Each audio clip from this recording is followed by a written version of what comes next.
Hello everyone, Brent with BC Dubs, back to bring you folks another music video. First and foremost, I want to thank my Lord and Savior Jesus Christ. Without Him, I wouldn't be able to do any of this. And secondly, I want to give a big shout out to all the fathers out there. I hope you guys have a wonderful Father's Day, and I hope you all are recognized for all the hard work and provisions that you help to provide for your family. So anyway, I think I'll title this video, New Music for Father's Day. Sorry I haven't been posting regularly. I went to Alabama for a family reunion, and then the week before that I was kind of waiting on some music to come in until I had enough material to bring what I feel like is a quality video to you folks. Listen, if you guys like this video and find this video watchable, please leave a like on this video and subscribe to the channel. It really helps when you guys like the video. About 70% of the people that view my videos are not subscribed to the channel. It would really help if you guys would take a second, it's free, and subscribe to the channel and leave a like on the video. It helps YouTube push this video in front of other people as we try to grow this music community together. Turn those bell notifications on. I post a new video 2 to 3 times a week, so don't miss a single music video. Anyway, without further ado, let's get into it. So I haven't got a lot of traction. I've been building, there's a band called Sponge, and I don't know if you folks have heard of Sponge, but I have, and they have an album called Wax Static, which is one of my favorite albums from the 90s. It came out in 1996, but for whatever reason back in that time, I never went back and picked up their first album, which was Rotting Pinata, and I never ventured out to listen to anything else that they had put out over the time. Over the next 10-15 years. So I've been building this Sponge discography, and I've been updating it on the video as I get new Sponge music to come in. I'm doing this all on CD, not vinyl, no LPs, just CD strictly. But I haven't been getting a lot of traction on that. I don't know if you folks don't like Sponge, alternative band from the 90s, or what. But anyway, I'm going to keep doing it because I started the series. And I'm happy to report that I have 2 more of their CDs that have came in since the last time I posted a video about this Sponge discography, and I've only got 2 left to go. I mentioned before that I'm not going to get all their live stuff and all their B-sides and all that, because I'm not like a super fan of Sponge or anything like that. It's just that it's quality music, and I would like to have their whole collection. Leave a comment down below when I get done with this series on what the next discography you guys would like me to try to complete. I'm thinking about Chevelle. I've already got 5 of their albums. It wouldn't be that hard for me to complete the rest of their discography. And all this discography completion, if the band has came out since 1990, I'll be doing that all on CD. If the band has came out before 1990, I would like to get all their on LP on vinyl and start completing some discographies on vinyl. So without further ado, let me give you folks an update on the Sponge discography. So this is their first album, Rotting Pinata. I finally got my hands on this. This came in a couple of weeks ago. I showed this in a video previously. This is Sponge Rotting Pinata. You folks may recognize Plowed, and what's another single they had on 16 Candles. You folks may recognize those songs from Sponge. That's their first album, Rotting Pinata. Hold on. I'm sorry. Their second effort was Wax Static, and this is the one I was just talking about earlier in the video. This has got the song Wax Static, My Purity, Bored, Anastasia, and If You See Mary. These are songs that they promoted as singles from this record. It's a fantastic album. Listen, if you guys have never heard of Sponge or never listened to Sponge before, I urge you to start with this one. This is Wax Static. I think this is their best album. It's very good, man. Give it a listen. Sponge. Wax Static. That's their second. This is their second effort. So we have Rotting Pinata and we have Wax Static. Their third, I think this was their third.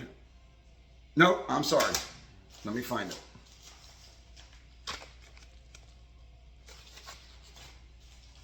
Okay, This just came in the mail. I've already opened it because I wanted to make sure this is what it was before I started recording. This is one of the ones that I needed to get. This is their third effort, New Pop Sunday. Sponge New Pop Sunday. This came out in 99. So we have 94, 96, 99. Listen to this last night for the first time. It's pretty decent. Not as good as Wax Ecstatic, I would say, or Rotting Pinata, but it's pretty decent. I like the album art. But this is their third entry into the alternative rock scene. This is Sponge New Pop Sunday.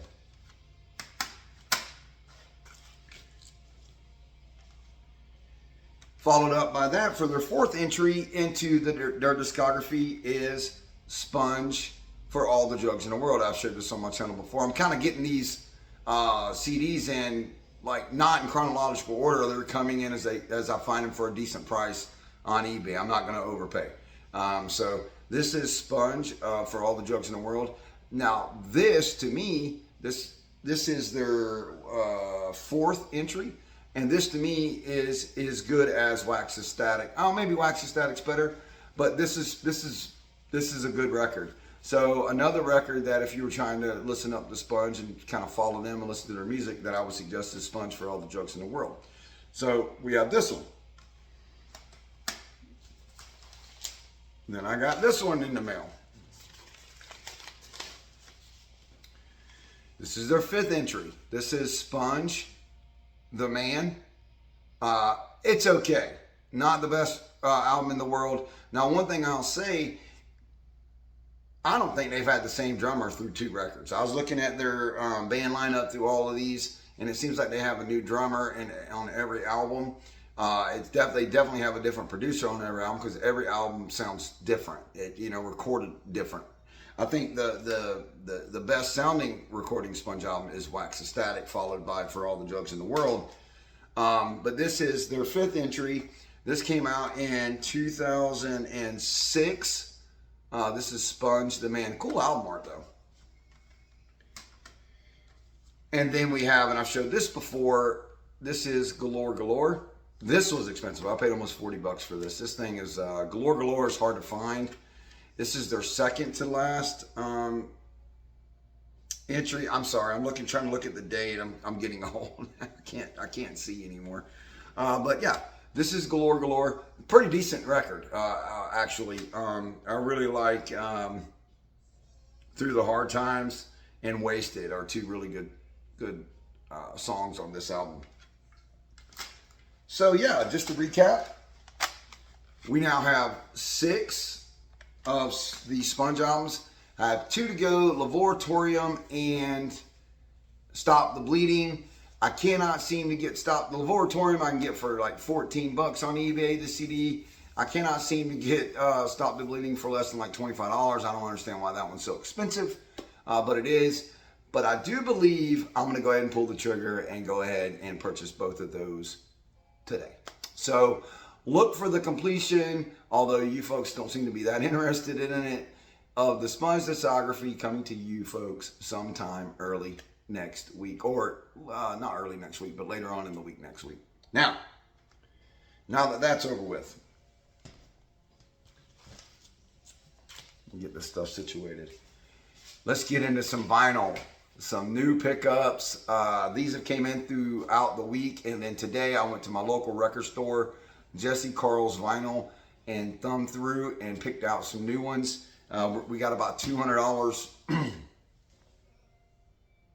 worth of vinyl here to show you guys. Some of it, I think I got a pretty good deal on. Some of it, I think I overpaid a little bit on. But either way it goes, these are all really good records that I want to show you guys. The first couple I want to show you are, one's going to be a reissue and one's a record store only release. And we'll start with the record store only release. This is Black Label Society, Zakk Wylde's band. And this is Tasty Little Bastards, Nuns and Roaches. And it's just got 6 songs on it. The Killing Cross, Peace and Symphony, Black Pearl. There is a cover of White Christmas on here, which is weird. And, it's just weird. If you don't believe me, go and listen to it yourself. This is Nuns and Roaches. It is on colored vinyl. That's what they said, at least when I bought it. I got this record from Whatnot off a live auction. It's the only record store only record that I own, so I think that's why I got it. It was a pretty good price. I paid 22 bucks for it, but unfortunately I didn't do my research. I didn't know it wasn't a full-length LP. 6 songs is not a full-length LP.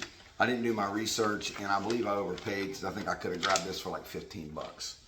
But yeah, let me show you guys the album. I don't know why there's some black around the center, and I don't know. Tell me what you guys think. Leave a comment down below. Tell me what you think of the color. I like the red though. It's a nice deep maroon, almost a blood red. But yeah, Nuns and Roaches by Black Label Society, record store only release.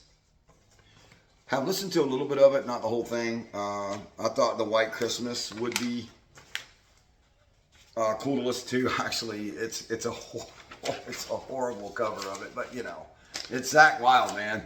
I'm sure he didn't grow up singing Christmas songs, or maybe he did. Maybe he did grow up singing Christmas songs, and White Christmas is one of his favorites, and he thought he'd give it a try. But anyway, cool record to have in my collection. Record store day release. Got that for about 22 bucks. Let me get this thing back in the sleeve. All right. Next up, I have 10. I have Vitology, and I saw this and wanted to get it. This is obviously Verses by Pearl Jam. This is their 30th anniversary release.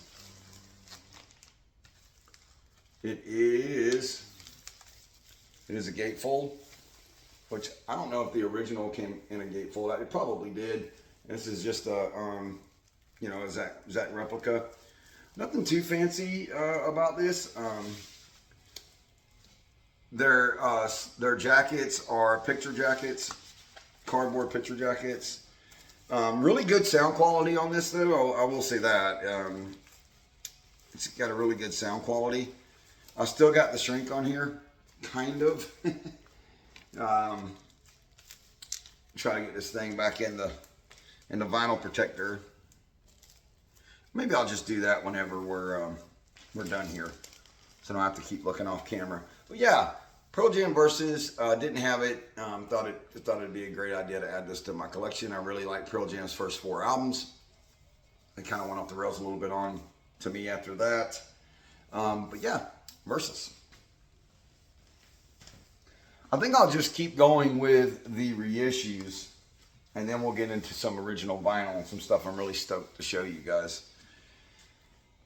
This next one is a reissue. It's a 2001 reissue,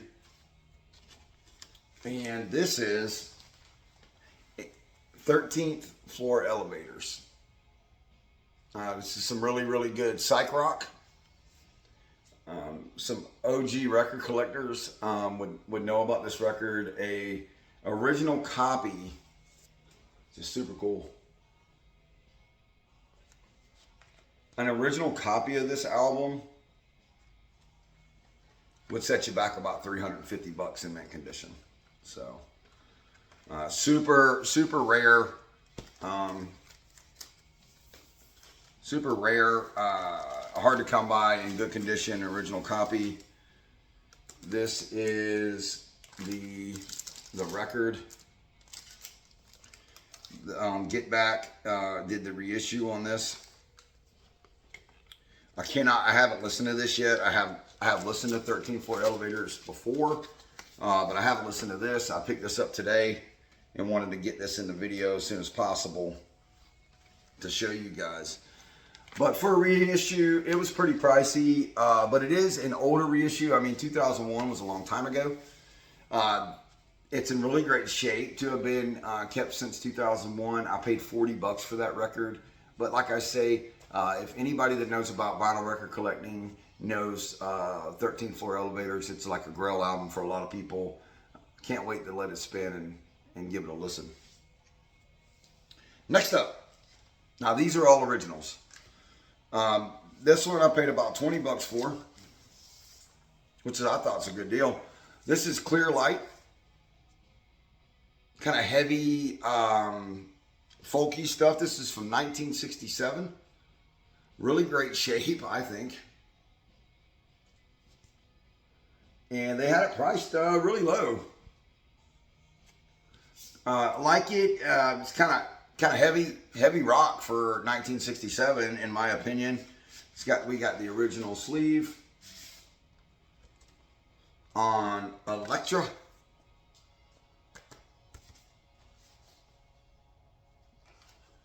Let's take a look at the record itself.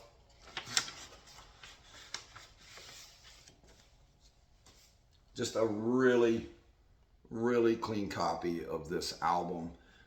Cannot wait. I'm almost more excited about giving this a spin than I am the 13th Floor Elevators, because there's something to be said about original pressings, man. Just a little bit of hiss, a little bit of crackling on the album. It's just, just vinyl, man. And if you like vinyl and you're watching these videos, you know what I'm talking about. There's nothing like original vinyl. I mean, this is from 1967. Look at the condition of this. 1967. Somebody really loved and cherished this record and kept it in this great a shape. And I can't wait to listen to it. And I'm so blessed to have it in my hands. I mean, 67, the 2007's 40 years old. 2017's 40 years old. And the record's over 40 years old. Next up. Now this one's a little beat up. But this is Blue Cheer. Also, anybody that knows about that early 70s psych rock, this is a 1969 pressing. It's kind of folky, less psych rock, more blues rock, Blue Cheer. The album jacket itself is not tore, but it's opened up. The glue has come off, so I'm going to glue that back together. But it does have... I have this record on my turntable, actually. But it did come with a sleeve from the record store that I bought it at. But it has the original sleeve with it on Columbia Records. Yeah, Blue Cheer. Now, no record collection, rock record collection would be complete without some synth rock and some really cringy synth rock from the early 80s. And one of the best to do it, in my opinion, is none other than Talk Talk. What a cool album cover. I mean, look, lips, lips, and then lips for eyes. Super, super weird, super trippy. But this is Talk Talk with the hit single Talk Talk on there. Just in great shape. Yeah, just in really good condition. Paid about $25 for this record. The Blue Cheer I paid $9. I don't know if I mentioned that. The original sleeve. And I'm not going to take the album out. And just trust me when I tell you that it's in really good shape. But yeah, man, Talk Talk. Let me know in the comments below if you guys remember Talk Talk. You know, they had the song, All You Ever Do Is Talk Talk. And No Doubt did a cover of one of their songs, It's My Life. That was originally Talk Talk.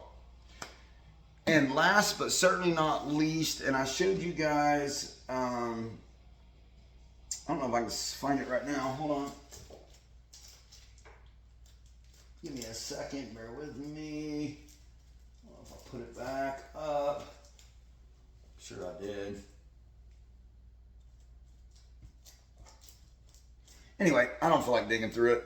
But I think this is their second release. And I could be wrong. You can correct me in the comments below. This is a reissue, but it's an old reissue. This is Blue Oyster Cult, Tyranny, and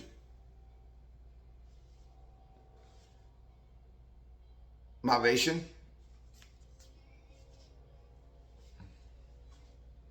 I just love Blue Oyster Cult's album art, man. Super, super clean. Love their album arts. I really like Blue Oyster Cult. Let me see if I can find out when this was reissued.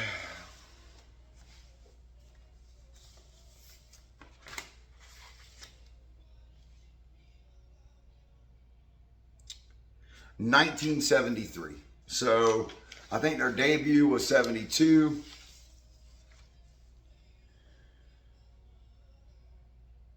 Yeah, CBS Records. That's cool. It's got a different center disc sticker, different color on each side. 73 CBS Records, Blue Oyster Cult. Can't wait to give this one a listen. Really enjoyed their first album. I've showed you guys before in an earlier video. But yeah, that's what I'm working with right now. This new music for Father's Day. Got quite a mix. We got some psychedelic with Blue Cheer. We got some grunge with Pearl Jam. Got a little hard rock with and heavy metal with Black Label Society. We've got some 80s synth rock with Talk Talk. We've got some classic rock with Blue Oyster Cult. And what else did I show you guys? Oh, and some blues rock with Blue Cheer. But anyway, that's it for today. Enjoy your Father's Day. Please leave a comment down below. What are some records that you guys are chasing after today? Let me know. I love to interact with you folks. And the first one to comment on these window albums up here, let me know what they are. I'll pin your comment up top. Have a blessed Father's Day weekend, and we'll see you on the next one.